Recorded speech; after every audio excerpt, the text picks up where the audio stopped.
Many of my patients have asked me which oils they should avoid when preparing food for their family. My response is simple: seed oils. Why? Because seed oils are highly processed, and you won't believe this, guys.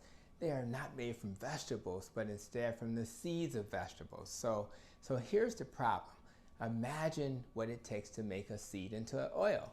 The oils from olives, coconut, or avocado are all cold pressed without a lot of chemicals or processing.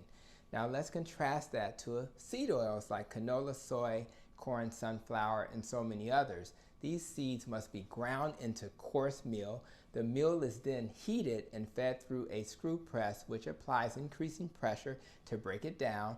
They are then sprayed with petroleum-based solvents such as hexanes, and after all of that, you end up with a dirty, rancid, oxidized, and bitter-tasting product that must be cleaned and deodorized to be consumable.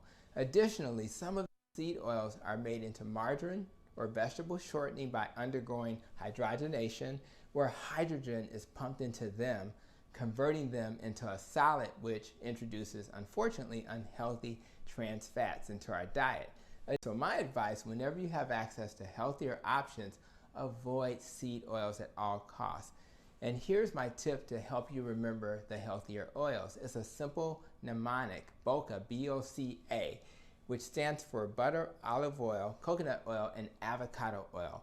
But keep in mind that the first two letters represent the oils you should not cook at high temperatures, which include butter and olive oil. So if you find this tip helpful, make sure to share this video with friends and family so they'll also understand that seed oils are not our friends. So if you see vegetable oil on the label, don't be fooled. Look at the ingredients and you're gonna see things like soy and other types of seeds that were converted into a vegetable oil. So thanks for coming to this video, and I'll see you in the next one.